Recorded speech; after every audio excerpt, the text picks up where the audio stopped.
I guess I should start by saying that, for the longest time, I thought my marriage was solid. We've been together for almost 15 years, married for 12. We met in college, and back then, she was everything I ever wanted: smart, funny, beautiful, and just wild enough to keep things interesting. We got married right after graduation, bought a small house, and life seemed pretty straightforward. We were both working our way up the corporate ladder, saving for vacations, and talking about having kids one day. We didn't end up having kids, though. At first, it was because we were both so focused on our careers. Then, as the years went by, it became clear that my wife, Claire, wasn't really interested in having children at all. She said she wanted to live life to the fullest, and kids just didn't fit into that picture. I didn't argue. I loved her, and I figured we could have a great life together, just the two of us. The first few years were great. We were one of those couples that everyone else seemed to envy. We went on exotic vacations, threw big parties, and seemed like the perfect match. But somewhere along the line, things started to change. It was subtle at first, little things like Claire spending more time at work or going out with her friends more often without inviting me. I didn't think much of it at the time. We all need our space, right? But then there were other signs, things that started to feel off. She stopped being as affectionate, and our sex life took a nosedive. I'm not just talking about a decrease, it was like she wasn't interested in me at all anymore. When I brought it up, she would brush me off, saying she was tired or stressed from work. I tried to be understanding, but after a while, it started to get to me. Then there were the nights when she'd go out and come back late, sometimes not until the early hours of the morning. When I'd ask where she'd been, she'd get defensive, accusing me of being controlling or jealous. "It's just a girls' night," she'd say, or, "I stayed late at the office. You know how demanding my boss is." I wanted to believe her, I really did, but the nagging feeling in the back of my mind just wouldn't go away. I started noticing how she was always glued to her phone, laughing at messages that she would quickly hide if I happened to walk by. When I'd ask who she was texting, she'd say it was just a friend from work or someone she met at the gym. Again, I tried not to overthink it, but it wasn't easy. There were too many little things that just didn't add up. Our arguments became more frequent, and they were different from the usual disagreements couples have. It was like there was this underlying tension that neither of us wanted to address. I didn't want to push too hard and risk driving her away, so I kept my mouth shut most of the time, hoping things would get better on their own. But they didn't. In fact, they got worse. I'd wake up in the middle of the night and find her out on the patio, talking quietly on the phone. When I'd confront her, she'd say it was just work or a friend who was going through a tough time. But why would she need to go outside in the middle of the night for that? My gut told me something was wrong, but I was too scared to face the possibility that she might be cheating on me. Looking back, I realize how stupid I was. I ignored all the red flags, convincing myself that I was just being paranoid. After all, Claire was my wife. We'd been through so much together, and I couldn't believe she would ever betray me like that. But deep down, I knew something was off, and I just didn't want to admit it to myself. Then came the day that changed everything. It was a Saturday afternoon, and she said she was going out shopping with a friend. I decided to stay home and catch up on some work. But as the hours ticked by, I couldn't shake this uneasy feeling. Something wasn't right, and I knew I had to find out what it was. That was the day I finally took the first step toward uncovering the truth. As I sat there in the quiet of our living room, staring at my laptop but unable to focus, I realized that I couldn't keep living like this. I had to know the truth, no matter how much it might hurt. And so, I made a decision that would set everything in motion. I grabbed my keys and headed out the door, determined to follow Claire and see for myself what she was really up to. I didn't plan on becoming a detective that day, but it's funny how desperation can push you into doing things you never thought you would. As I drove around the city, trying to figure out where Claire might be, my mind was racing. She had mentioned going shopping, so I started by driving past the usual spots, the mall, a few of the trendy boutiques she liked. Nothing. Her car wasn't anywhere I expected it to be. Then, on a whim, I decided to head downtown. There's this hotel we used to pass by on our way to dinner sometimes, a fancy place where people would go for business trips or other kinds of trips. I don't know why it popped into my head, but something told me to check it out. I circled the block a couple of times, feeling like a complete idiot for even considering the possibility that Claire might be there. But as I came around the corner for the third time, I spotted her car parked a few blocks away from the hotel entrance. My heart started pounding in my chest. What the hell was she doing here? I pulled into a spot down the street, far enough away that she wouldn't notice me, but close enough that I could keep an eye on the entrance. I sat there, gripping the steering wheel so hard my knuckles turned white, trying to convince myself that I was just being paranoid. Minutes felt like hours as I watched the hotel entrance, my eyes glued to every person who walked out. I felt like a stalker, but I couldn't help it, I had to know what was going on. And then I saw her. Claire walked out of the hotel, and she wasn't alone. There was a man with her, and they were laughing, looking all too comfortable with each other. I felt a wave of nausea wash over me as I watched them walk toward the parking lot. She was smiling, really smiling, in a way I hadn't seen in a long time. But it wasn't the smile that killed me, it was what happened next. They reached the parking lot, and before I could even process what I was seeing, she turned to him, put her arms around his neck, and kissed him. It wasn't just a peck on the cheek, it was a full-on, passionate kiss. The kind of kiss that you share with someone when you're alone, when you think no one's watching. Except I was watching. I could feel my blood boiling. My vision narrowed, and all I could see was red. In that moment, everything I'd been trying to ignore, all the doubts I'd pushed aside, came crashing down on me. There was no more denying it, she was cheating on me. And there they were, right in front of me, making out like teenagers in a public parking lot. I don't remember getting out of my car. 1 second I was sitting there, staring at them in disbelief, and the next, I was storming across the parking lot toward them. The look on Claire's face when she saw me coming was one I'll never forget. Her eyes went wide with shock, and she pushed the guy away, but it was too late. The damage was done. I didn't even give him a chance to speak. I was on him in an instant, grabbing him by the collar and throwing him against the side of a car. He looked younger than I expected, maybe in his late 20s, with that smug, pretty boy look that made me want to punch him even harder. "Who the fuck do you think you are?" I snarled, my voice barely recognizable, even to myself. He stammered something, but I wasn't listening. My fist connected with his jaw before he could get another word out. The impact sent a jolt up my arm, but I didn't care. All I cared about was making him pay for what he'd done. He staggered back, clutching his face, but I didn't let up. I slammed him against the car again, my hands shaking with fury. "Is this what you do? Go around screwing married women?" I shouted, shoving him so hard he nearly fell over. Claire was screaming at me to stop, trying to pull me away from him, but I wasn't listening. All I could see was this guy's face, this asshole who thought he could just waltz into my life and take what was mine. I hit him again, this time in the stomach, and he doubled over, gasping for breath.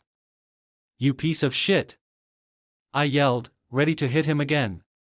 But then Claire stepped in between us, her hands on my chest, pushing me back with surprising strength. "Stop it!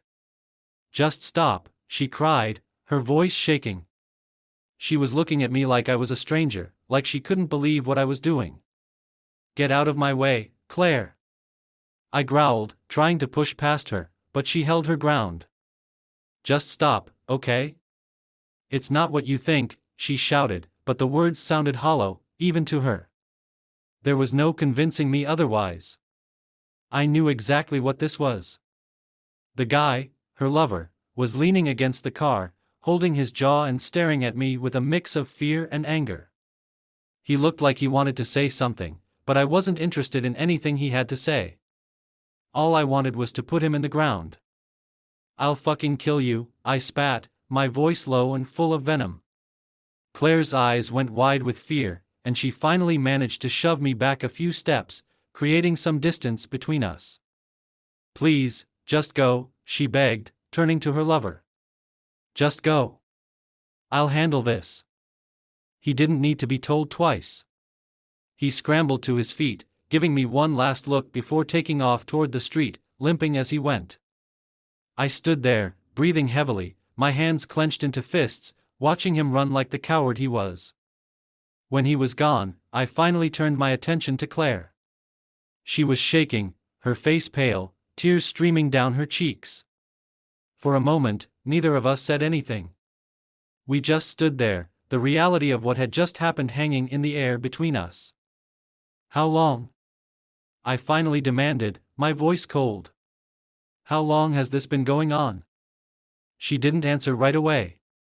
She just stared at me, her mouth opening and closing like she didn't know what to say. And maybe she didn't. Maybe she was just as shocked as I was that this was happening, that we'd reached this point. "Answer me, Claire!" I shouted, taking a step toward her. She flinched, and that just made me angrier. "A few months," she finally whispered, her voice barely audible. "It's only been a few months." "A few months," I repeated, the words tasting bitter on my tongue. "A few fucking months, and you didn't think to tell me? You didn't think to stop?" She shook her head, tears spilling down her cheeks. "I didn't want to hurt you." I let out a harsh laugh. "Well, you sure as hell failed at that." The anger, the betrayal, it all came crashing down on me at once, and I didn't know what to do with it. I wanted to scream, to throw something, to make her feel just a fraction of the pain she'd caused me. But all I could do was stand there, staring at the woman I thought I knew, wondering how the hell we'd gotten here. "I don't even know who you are anymore," I said, my voice breaking. "How could you do this to me? To us?" "I'm sorry," she whispered, but the words meant nothing. They were too little, too late. I shook my head, disgusted with her, with myself, with everything. "Sorry doesn't cut it, Claire. Not this time." I turned and walked away, leaving her standing there in the parking lot, crying. I didn't care where I was going. I just needed to get as far away from her as possible. As I got into my car and drove off, the image of them kissing replayed in my mind over and over again, each time like a knife to the gut. Everything I thought I knew about my life, about my marriage, was shattered. There was no going back from this. I knew that much. But what I didn't know was how I was going to move forward. All I knew was that I couldn't stay with her, not after this. The drive home was a blur. My mind was racing, my emotions all over the place. I was angry, devastated, confused, every possible feeling all at once. By the time I pulled into the driveway, I wasn't even sure what I was supposed to do next. Everything felt surreal, like I was watching someone else's life fall apart instead of my own. But it was mine. This was my reality now. Claire had betrayed me, and there was no undoing that. As I sat there in the car, trying to process everything that had just happened, one thing became painfully clear: nothing would ever be the same again. I sat in the car for what felt like hours, though it was probably only a few minutes. My mind was reeling, and my hands were still shaking from the confrontation. The realization that my wife, my Claire, had been with another man, had kissed him in public, had been doing this behind my back for months, was too much to bear. My stomach churned, and I felt like I might throw up. I could see the house from where I was parked. It looked the same as it always did, quiet, unassuming, just a typical suburban home. But now it felt like a lie, a facade that hid the ugly truth of what my life had become. I didn't want to go inside. I didn't want to face her again, didn't want to deal with what I knew was coming. But I also knew that I couldn't just sit there forever. Eventually, I forced myself out of the car and walked up to the front door. My legs felt like they weighed a ton, but I kept moving, one step at a time. I opened the door and stepped inside, the familiar smell of our home hitting me like a punch to the gut. Everything looked so normal, so ordinary, but nothing about this moment was normal. Claire was already there, sitting on the couch in the living room, her head in her hands. She must have driven home right after I left. When she heard me come in, she looked up, her eyes red and puffy from crying. For a moment, we just stared at each other, the silence between us heavy and oppressive. "I'm so sorry," she whispered, her voice trembling. "Sorry?" I repeated, my anger flaring up again. "You're sorry? That's all you have to say?" "What else can I say?" she asked, her voice rising in desperation. "I know I fucked up, okay? I know I hurt you, and I hate myself for it. But I didn't plan for this to happen." "Then what the hell were you planning?" I snapped, stepping closer to her. "Because it sure as hell looks like you planned this pretty damn well." She stood up, wiping her eyes with the back of her hand. "It just happened, okay? I didn't mean for it to go this far." "How long, Claire?" I demanded, my voice shaking with rage. "How long have you been sneaking around behind my back? How long have you been lying to me?" She hesitated, her eyes darting away from mine. "A few months." "A few months," I repeated, the words burning in my throat. "You've been doing this for a few fucking months, and you didn't think to stop? You didn't think to tell me?" "I was going to end it," she said quickly, her voice pleading. "I swear, I was going to end it. I didn't know how to tell you." "You didn't know how to tell me?" I laughed bitterly. "You didn't know how to tell me that you were screwing some other guy? How hard is that, Claire? How hard is it to be honest with your husband?" "It's not like that," she protested, but her voice lacked conviction. "Not like that?" I repeated, my voice rising. "Then what the hell is it like? Because from where I'm standing, it looks pretty fucking clear." She took a step toward me, her eyes filled with desperation. "Please, just listen to me. I didn't mean for any of this to happen. I was lonely, okay? You were always working, always busy with something, and I needed someone to talk to." "Bullshit," I snapped. "You needed someone to talk to? Is that all it was? You expect me to believe that?" She shook her head, tears streaming down her face. "It started out that way. I didn't mean for it to go any further, but it did.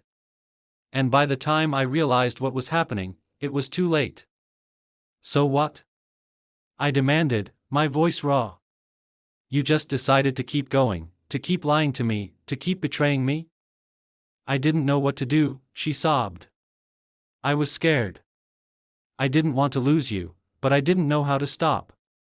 "Well, you should have thought about that before you decided to fuck another man," I spat, my words laced with venom. She flinched as if I had slapped her. "I know, okay? I know I fucked up. But please, you have to believe me, I never meant to hurt you." "Too late for that," I muttered, my voice cold. "You already have." She collapsed onto the couch, burying her face in her hands. Her shoulders shook as she cried, but I felt nothing but disgust and anger. This was the woman I had spent years of my life with, the woman I had trusted with everything, and she had thrown it all away for some cheap thrill. "Who is he?" I asked, my voice low and dangerous. She looked up at me, confusion mingled with fear in her tear-streaked face. "What? Who is he?" I repeated, my jaw clenched. "The guy you've been cheating on me with. Who the hell is he?" She hesitated, and I could see the gears turning in her head, trying to decide whether or not to tell me the truth. But I wasn't in the mood for her games. "Don't you dare lie to me," I warned, my voice deadly serious. "You've already done enough of that." She swallowed hard, her eyes darting away from mine. "His name is Matt." "Matt," I said, rolling the name around in my mouth like it was something foul. "And where did you meet him?" "At the gym," she admitted, her voice barely a whisper. "We started talking after a class, and it went from there." "So this is some gym rat you decided was worth throwing away our marriage for?" I asked, my voice dripping with sarcasm. "No," she insisted, shaking her head. "It's not like that. He's He's not just some gym rat. Then what is he, Claire? I demanded, my patience wearing thin. What is he that you thought he was worth more than me? She didn't answer right away. She just sat there, staring at the floor, her hands trembling in her lap. When she finally spoke, her voice was so quiet I almost didn't hear her. He made me feel alive again, she confessed, her voice breaking. He made me feel wanted, like I was worth something. And I didn't? I shot back, my anger flaring up again. I didn't make you feel wanted? It's not that, she cried, her voice desperate. You were always so busy, so focused on work, on everything else. I felt like I was invisible to you. Invisible? I repeated, incredulous. You think I was ignoring you? Claire, I was working my ass off to provide for us, to make sure we had a good life.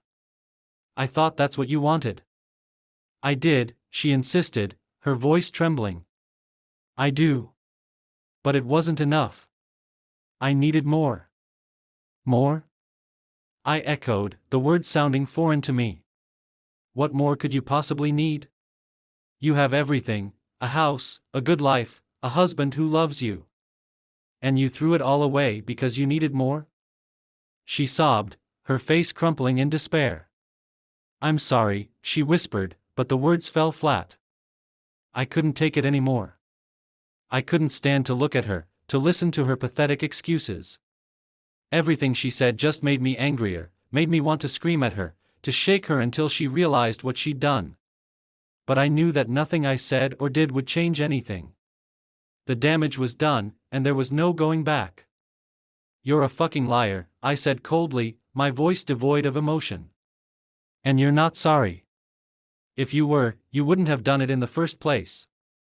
She didn't respond, just sat there crying, her face buried in her hands. I turned away, unable to look at her any longer.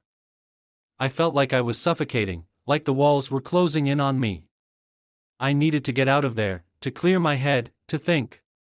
But just as I was about to leave, she grabbed my arm, her fingers digging into my skin. Please, she begged, her voice raw with emotion. Please don't leave me. We can work this out. We can fix this. I looked down at her, my heart pounding in my chest. Part of me wanted to believe her, wanted to think that we could somehow salvage what was left of our marriage. But a bigger part of me knew that it was impossible. She had broken something that couldn't be fixed, and no amount of begging or pleading was going to change that. You've already left me, I said quietly, shaking her off. You did that the moment you decided to cheat. Her grip on my arm loosened, and she slumped back onto the couch, defeated.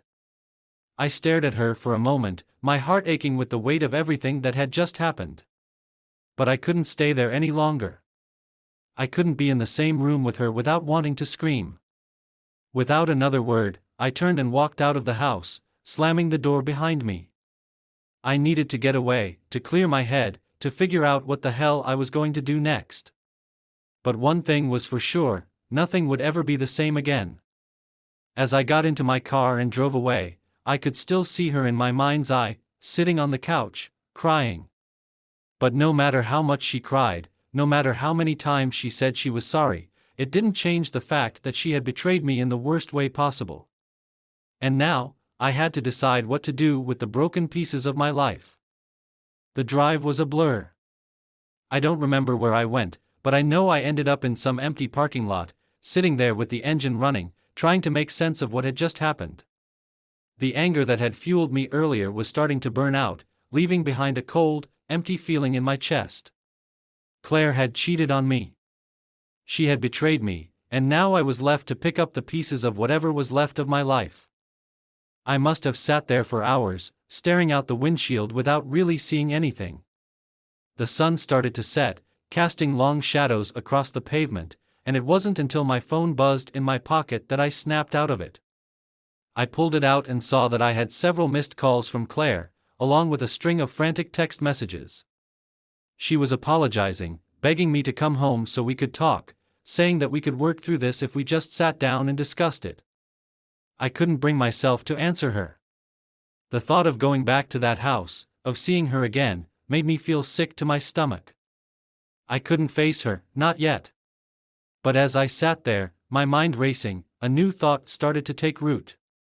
She thought she could just apologize and that everything would go back to the way it was? She thought she could beg for forgiveness, and I'd just roll over and forgive her? She was wrong. She had no idea what she had unleashed. Claire had shattered our marriage, our trust, and my life as I knew it. And if she thought she could walk away from this without consequences, she was sorely mistaken. I wasn't going to let her off that easily. If she wanted to play games, then I was more than ready to play. I made a decision right then and there, sitting alone in that parking lot. I was going to make sure she felt every bit of pain she had caused me. I was going to make her regret the day she ever decided to betray me. The first thing I did was drive to the nearest hardware store. I didn't have a clear plan yet, but I knew I needed to get back into that house and gather some things.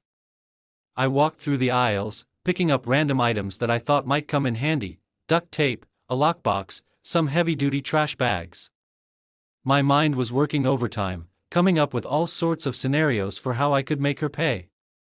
I wasn't thinking clearly, but I didn't care. All I knew was that I needed to do something, anything, to take back control of the situation. When I got home, the house was dark. Claire must have gone to bed, or at least pretended to. The thought of her lying there, crying over what she'd done, filled me with a strange sense of satisfaction. She deserved to feel miserable. She deserved to suffer. I quietly let myself in and headed straight for the bedroom. Sure enough, she was in bed, her back to me, the soft sound of her sobs filling the room. I stood in the doorway for a moment, watching her, my hands clenching into fists at my sides. She hadn't heard me come in, and for a split second, I considered just turning around and walking out. But the anger inside me wouldn't let me do that. I wasn't done with her, not by a long shot. I walked over to the bed and sat down on the edge, the mattress dipping slightly under my weight.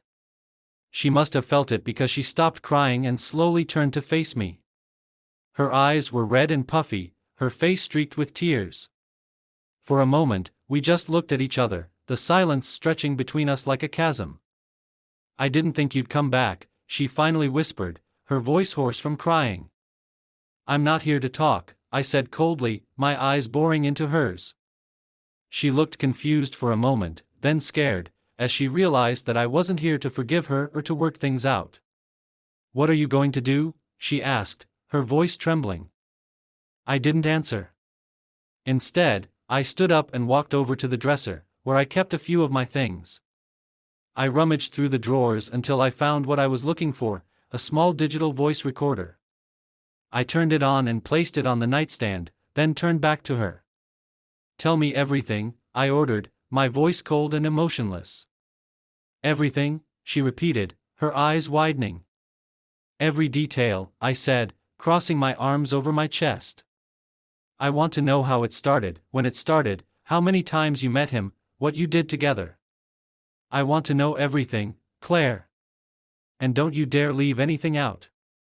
She stared at me in shock, her mouth opening and closing as she tried to process what I was asking. "Why?" she finally managed to ask, her voice barely a whisper. "Because I need to know," I said flatly. "I need to hear it from you, in your own words.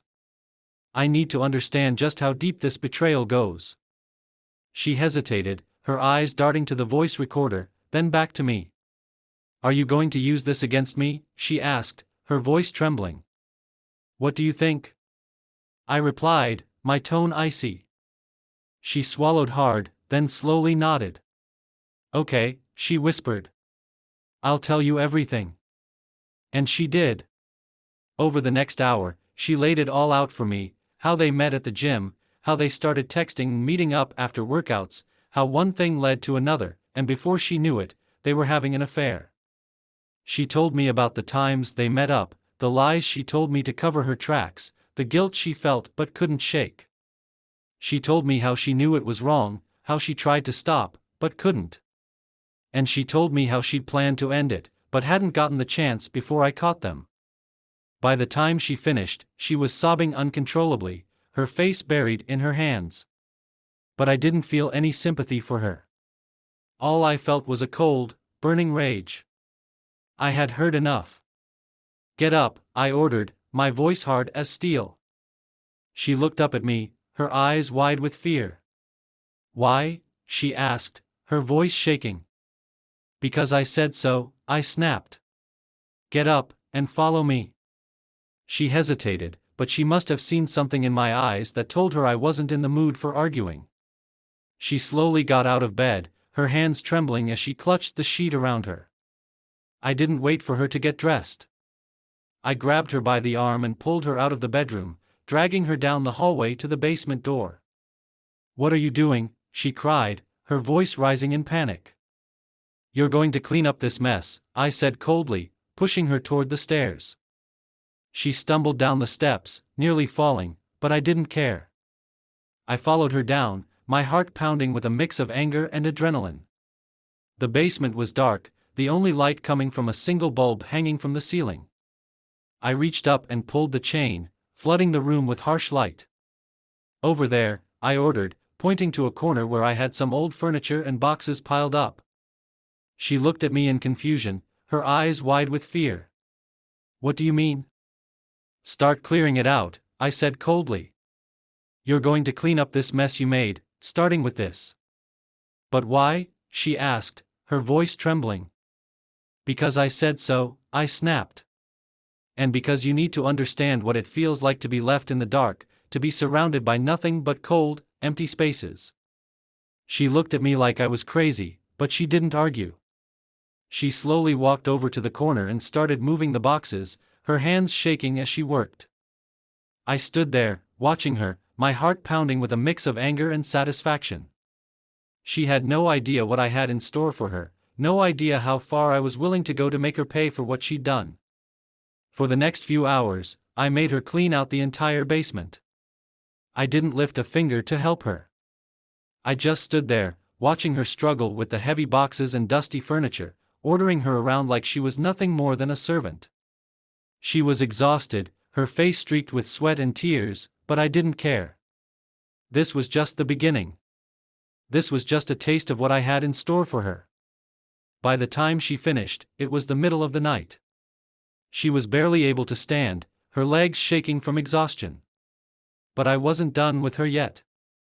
"Now get out," I ordered, my voice cold as ice. She looked at me in shock, her eyes wide with fear.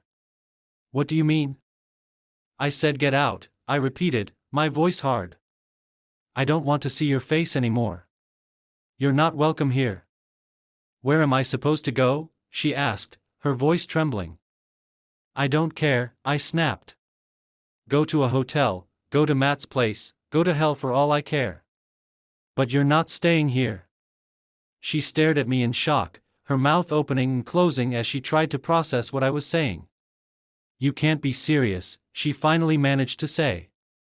"I'm dead serious," I said coldly. "You made your bed, now lie in it. Get out." Tears welled up in her eyes as she realized I wasn't joking. She slowly turned and started walking up the stairs, her shoulders slumped in defeat. I followed her, making sure she didn't try to pull anything. When we reached the front door, I opened it and pointed outside. "Go," I ordered, my voice hard. She hesitated, looking back at me with tear-filled eyes. "Please," she whispered. "Please don't do this. We can work this out." "There's nothing to work out," I said coldly. "You betrayed me, and now you have to live with the consequences." She stared at me for a moment longer, her eyes pleading with me to change my mind. But I didn't. I stood there, my heart hardening with every second that passed. Finally, she turned and walked out the door, disappearing into the night. I slammed the door shut behind her, locking it tight.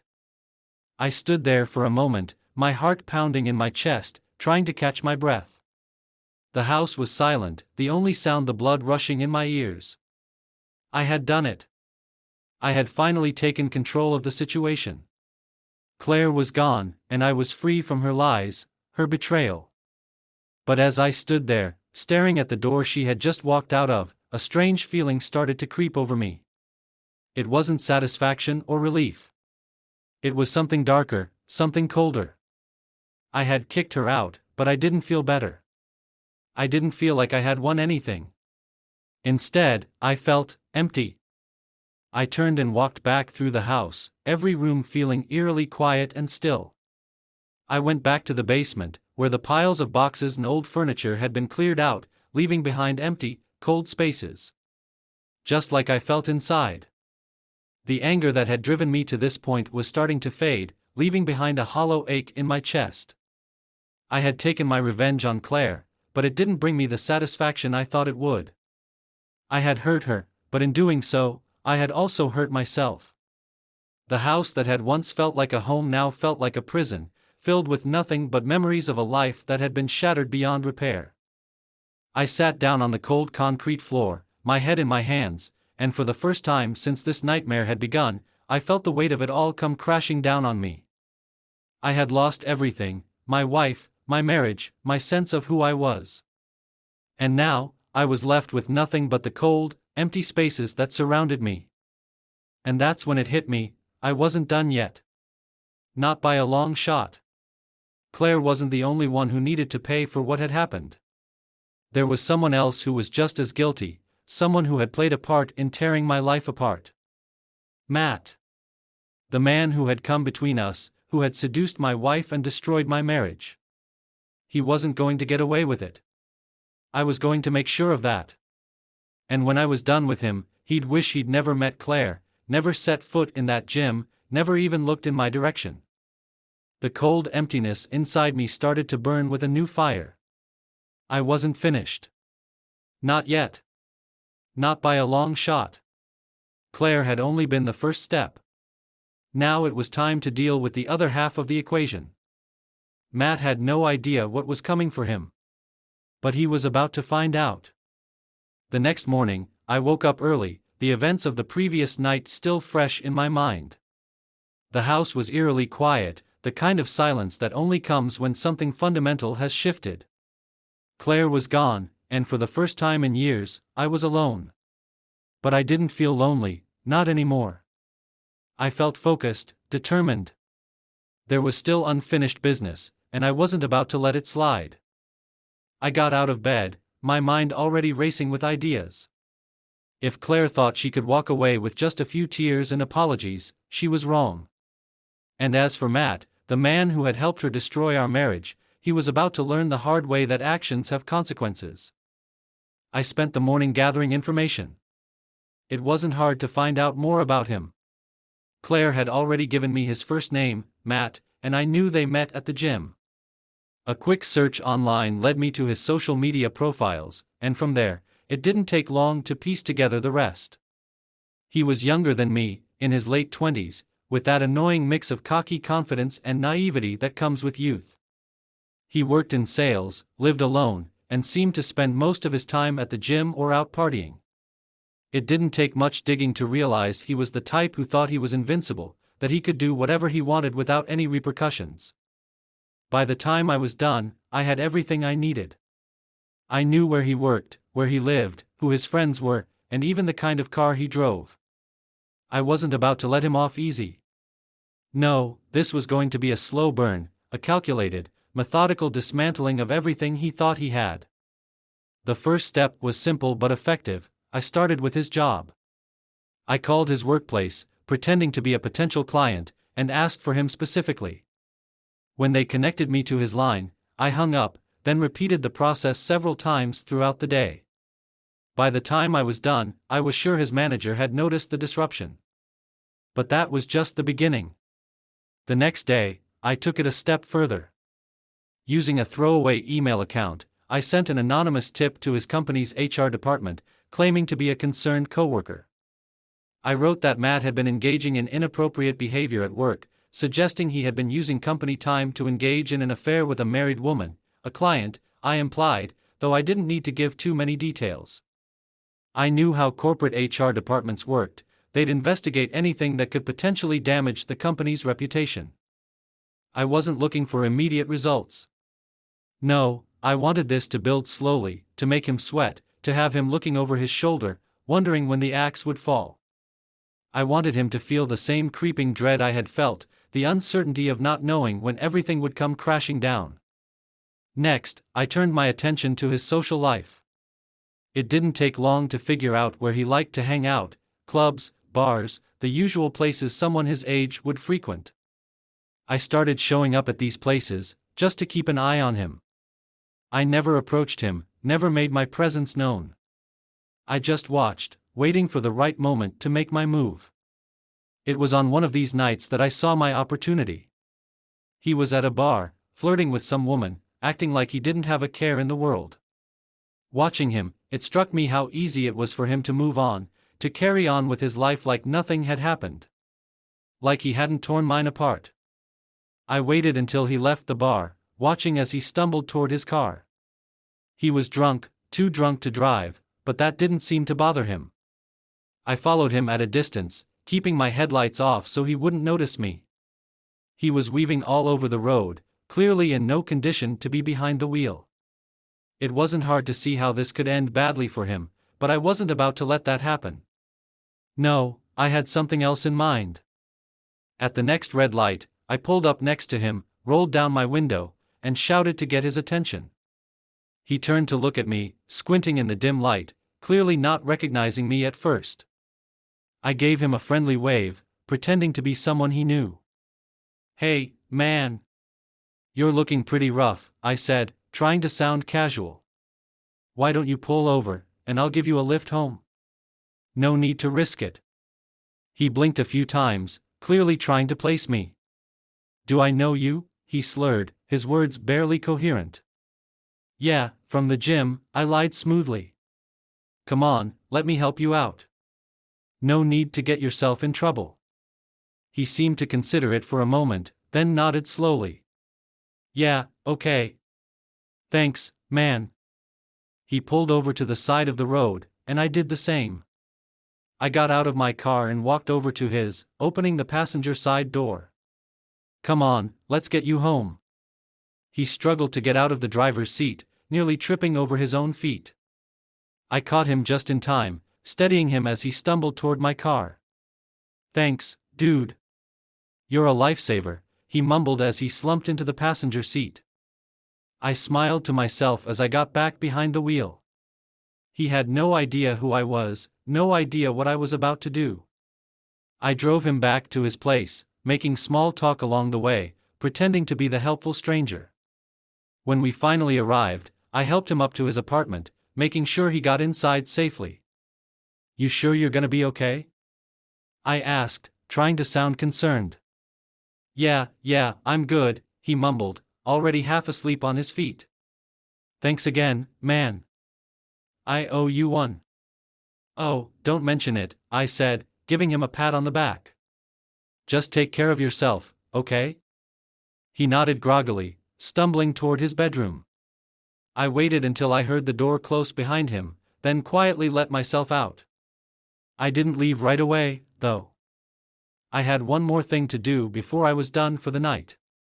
I walked back to his car, still parked on the side of the road. It didn't take long to find what I was looking for: a flathead screwdriver, conveniently stored in the trunk of my car.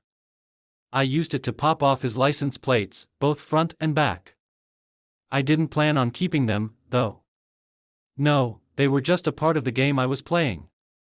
I walked a few blocks away, found a random car that looked similar to his, and swapped the plates. It was a small, almost petty act of revenge, but it made me feel better. I knew it wouldn't take long for him to figure out something was wrong, but by then, it would be too late. He'd already be in a world of trouble. For the next few days, I stayed out of sight, watching from a distance as things started to unravel for him. It didn't take long for the anonymous tip to reach his HR department, and soon enough, he was called in for a discussion about his behavior. I could only imagine the panic that must have set in when he realized that someone knew about his affair with a married woman, an affair that he thought was a secret. But it wasn't just his job that was falling apart. The license plate switch was starting to cause him problems, too. I heard through the grapevine that he'd been pulled over by the cops for having the wrong plates on his car, and now he was dealing with a whole mess of legal issues on top of everything else. I could only imagine the frustration and confusion he must have been feeling, wondering how things had gone so wrong so quickly. And that was just the beginning. I wasn't done with him yet. I knew where he lived, where he worked, where he hung out. I could make his life a living hell if I wanted to, and believe me, I wanted to. But I also knew that I had to be careful, that I couldn't let my anger get the best of me. I had to be smart about this, to keep playing the long game. So I kept my distance, letting the pressure build, waiting for the right moment to strike. I started planting seeds of doubt among his friends, making anonymous calls to his workplace, hinting that he was involved in things he shouldn't be. I wanted him to feel paranoid, to feel like the walls were closing in on him. And it worked. Over the next few weeks, I watched as his life started to spiral out of control. He was jumpy, nervous, constantly looking over his shoulder like he was expecting something to happen. His performance at work began to slip, and soon enough, he was put on notice by his boss. His friends started to distance themselves, unsure of what was going on but sensing that something wasn't right. And through it all, I stayed in the shadows, watching and waiting, enjoying every moment of his slow downfall. This was the payback he deserved for what he'd done to me, to my marriage, to my life. He thought he could just swoop in, have his fun, and walk away unscathed. But I was making sure that wasn't the case. I was making sure he felt every ounce of pain and betrayal that I had felt. The final straw came when he was finally let go from his job.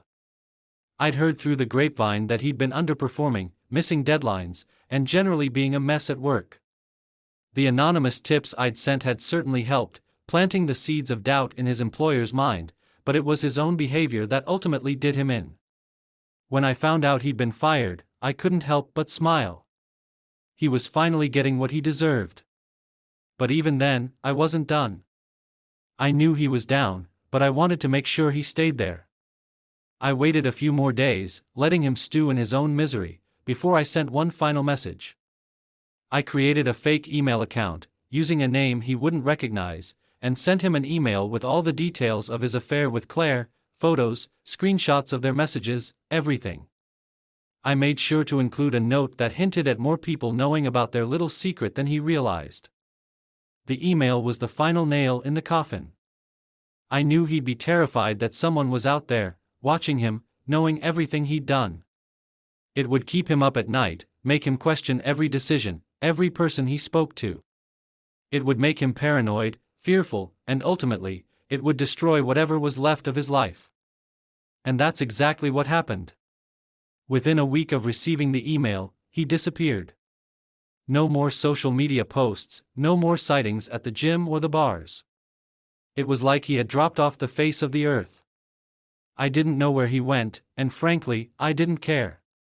All I knew was that he was gone, and I had finally taken back control of my life. I hadn't needed to lay a hand on him. I hadn't needed to get physical, to resort to violence. All I needed was a plan, a little patience, and the knowledge that revenge is a dish best served cold. Matt was out of the picture, and Claire was out of my life. The only thing left to do now was figure out where I went from here.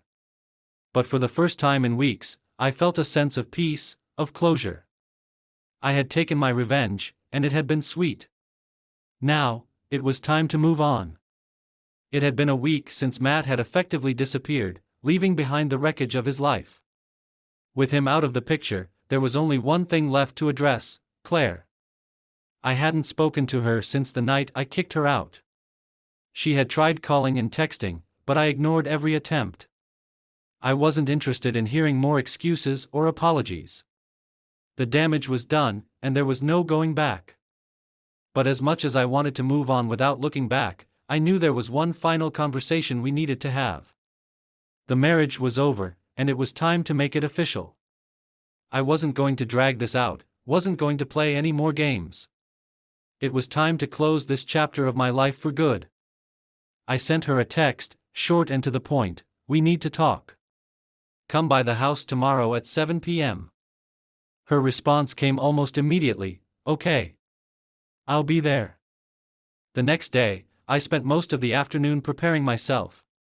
I went over everything I wanted to say, trying to keep my emotions in check. This wasn't about anger anymore, this was about ending things cleanly, without any more drama. I wanted to walk away from this with my head held high, knowing I had done everything I could to maintain my dignity. At 7 p.m. sharp, I heard a knock at the door. I took a deep breath, steeling myself for what was to come, and walked over to let her in. When I opened the door, I was struck by how different she looked. Claire had always been put together, always cared about her appearance. But now, she looked worn out, her eyes tired, her posture slumped as if the weight of everything had finally caught up to her. "Come in," I said, stepping aside to let her pass. She walked in slowly, her eyes darting around the house as if she expected something to jump out at her. I could tell she was nervous, probably afraid of what I might do or say. But I wasn't interested in making a scene.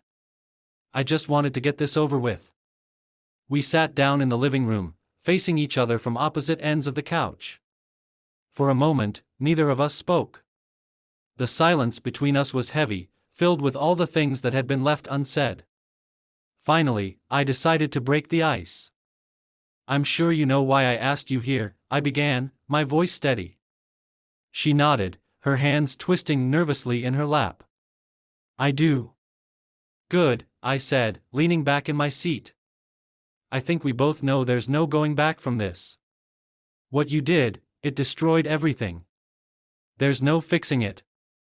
She looked down at her hands, her voice barely above a whisper. "I know. I've been thinking about it, and you're right. There's nothing I can say or do to make this better." "Then you understand why we need to end this," I said, keeping my tone firm but calm. "We can't keep pretending like we can work this out. The trust is gone. The marriage is over." She nodded again, her eyes filling with tears. "I never wanted it to end like this," she said, her voice trembling. "I didn't mean for any of this to happen." "But it did," I replied, my voice cold. "You made a choice, Claire. You chose to lie, to cheat, to betray everything we built together. And now, we're here." She looked up at me, tears streaming down her face. "I know I don't deserve it, but can you forgive me? Can you at least try?" I stared at her for a moment, considering her words. Forgiveness? After everything she had done? It was a nice thought, but it wasn't realistic. Maybe one day, I'd be able to let go of the anger, the hurt, but right now? No. I couldn't give her that. "I don't know," I said honestly. "Maybe one day, but not now. Right now, I just need to move on." She wiped her tears away, nodding in understanding. "I get it. I wish I could take it all back." "Well, you can't," I said bluntly. "None of us can. The only thing we can do now is figure out how to move forward." She took a deep breath, composing herself. "What do you want to do about the divorce?" she asked, her voice steadying. "I've already spoken to a lawyer," I said, getting straight to the point. "We're going to file for an uncontested divorce. It'll be quicker, cleaner, and less painful for both of us." She nodded. "Okay. That makes sense. I'm willing to be fair," I continued. "We'll split everything equally. You can have the house if you want, or we can sell it and divide the proceeds. I don't care either way." She shook her head. "I don't want the house," she said softly. "There are too many memories here. I think it's best if we sell it and move on." "Fine by me," I said. "We'll list it as soon as possible." We both sat in silence for a few moments, the reality of what we were discussing settling in. The house we had bought together, the life we had built, it was all coming to an end. And as much as I wanted to be cold and detached, I couldn't help but feel a pang of sadness. This wasn't how it was supposed to end. "What about the other stuff?" she asked after a while. "The cars, the bank accounts, everything else?" "We'll split it all down the middle," I said, keeping my tone businesslike. "I don't want to drag this out any longer than necessary." "Agreed," she said quietly. I just want to get this over with. I nodded, appreciating her willingness to cooperate. This was going more smoothly than I had expected, but it didn't make it any easier. It still hurt like hell. Do you have a lawyer? I asked. Not yet, she admitted. But I'll find one. I don't want to cause any trouble, I just want to do this right. Good, I said, feeling a small sense of relief. The sooner we get this done, the better. She looked up at me, her eyes filled with regret. I'm really sorry, she whispered. For everything. I know, I said, not unkindly. But sometimes, sorry isn't enough. She nodded, tears welling up again. I wish things were different. So do I admitted. But they're not. And we have to live with that. She wiped her eyes again, trying to hold herself together. Do you hate me? I thought about her question for a moment, searching for an honest answer. Did I hate her? A part of me wanted to say yes, to blame her for everything that had gone wrong. But the truth was more complicated than that. I don't know, I said honestly. I'm angry, and I'm hurt. But hate? I don't think so. Not yet, anyway. She looked relieved by my answer, though I wasn't sure why. Maybe she had expected me to lash out, to tell her that I despised her. But I wasn't interested in hating her. I just wanted to move on with my life. I understand, she said softly. I don't know if I could forgive me either. We sat there in silence for a few more minutes, the weight of the conversation hanging over us. It was clear that we were both emotionally drained, both ready for this to be over. There was no point in dragging it out any longer. I think we've said everything that needs to be said, I finally said, standing up. There's no point in making this harder than it has to be. She nodded, getting to her feet as well. You're right. We should both try to move on. I walked her to the door, neither of us saying anything. When we reached it, she turned to face me one last time. I hope you find happiness, she said quietly. You deserve it. Thanks, I said, not knowing what else to say. She gave me a sad smile, then turned and walked out the door, closing it softly behind her. I stood there for a moment, listening to the sound of her car starting up and driving away. When the noise faded, I was left standing in the quiet, empty house that had once been our home. For the first time, it truly hit me, this was the end. The marriage was over, and there was no going back. The life I had known for so long was gone, and now I had to figure out what came next. But as I stood there, I realized something important, I was ready for it. Ready to move on, ready to rebuild, ready to start over. Claire was a chapter in my life, but she wasn't the whole book. There was more to come, and I was determined to make the most of it. I took a deep breath, feeling a strange sense of calm settle over me. The anger, the pain, the confusion, it was all still there, but it was no longer in control. I was in control now, and I knew exactly what I needed to do. I walked back into the living room, grabbed my phone, and started making the necessary calls. There were things to be done, papers to sign, and plans to be made. The divorce would take time, but I was ready to face it head on. It was time to move on with my life. And I wasn't going to look back. The days that followed our last conversation were a blur of legal paperwork, phone calls, and meetings with lawyers.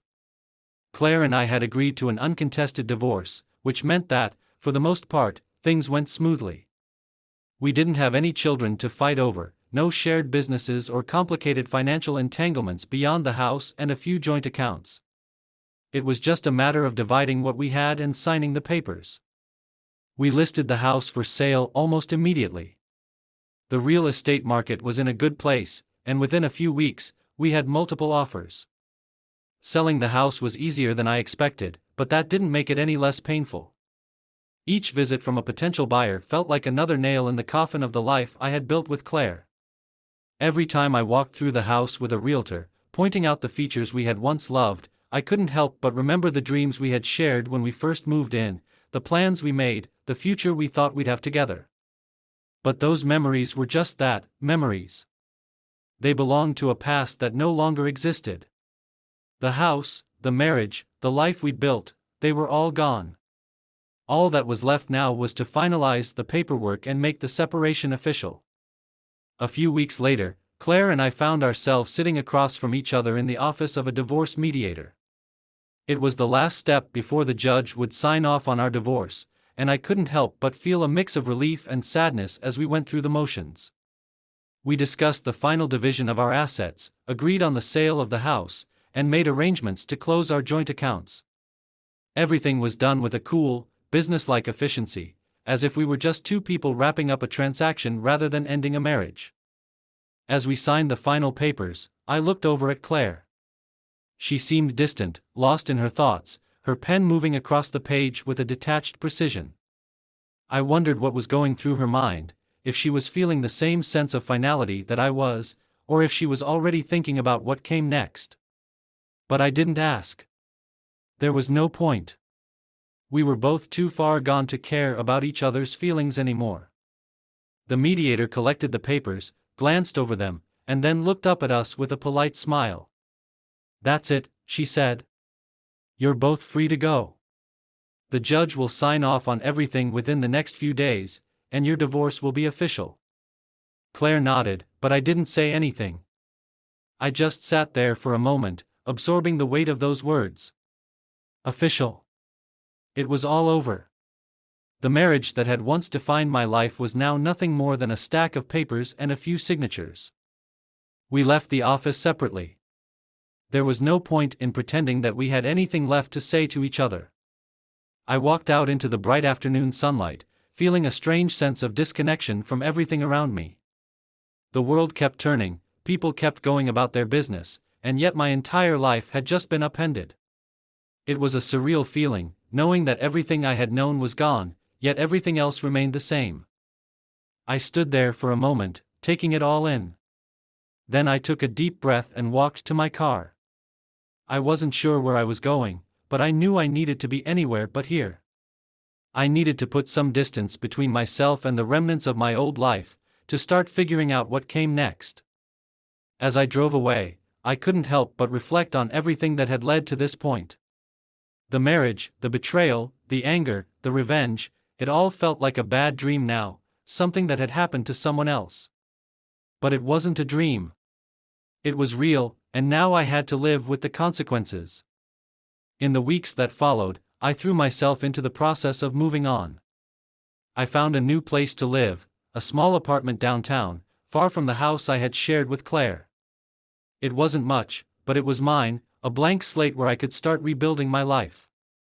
I spent my weekends furnishing it, making it feel like a home, trying to create a space that reflected who I was now, not who I had been. The process of moving out of the old house was both cathartic and painful. Packing up my things, sorting through the remnants of my life with Claire, deciding what to keep and what to let go, it was like shedding a skin, leaving behind the parts of me that no longer fit. There were moments when the memories would catch me off guard, when I'd find an old photo or a piece of clothing that brought back a flood of emotions.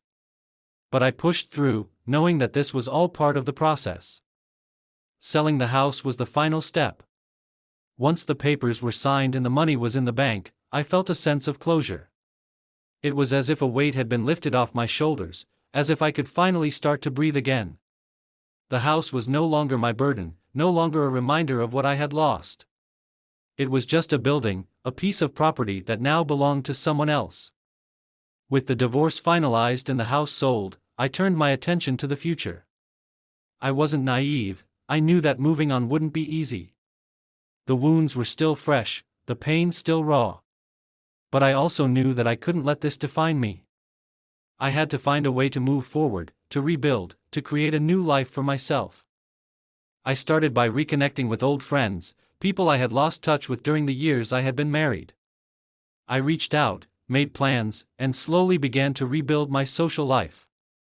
It wasn't easy at first, there were awkward conversations, questions about what had happened, sympathy that I didn't always want. But over time, it became easier. I started to feel like myself again, like the person I had been before everything fell apart. Work became another focus for me. I threw myself into my job, taking on new projects, pushing myself to excel. It was a distraction, but it was also a way to regain some sense of control. I wanted to prove to myself that I could still succeed, still thrive, even after everything that had happened. As the months went by, I started to notice subtle changes in myself. The anger that had once consumed me began to fade, replaced by a quiet determination to move on. The pain was still there, but it wasn't as sharp, as overwhelming. I was healing, slowly but surely. I even started dating again, though I took it slow. I wasn't looking for anything serious, just someone to spend time with, to remind myself that I was still capable of connecting with another person. It was awkward at first, navigating the world of dating after so many years of marriage, but it was also liberating. I was free to be myself, without the baggage of my past weighing me down. One evening, after a particularly good date with someone I had met online, I found myself sitting in a quiet park, watching the sunset.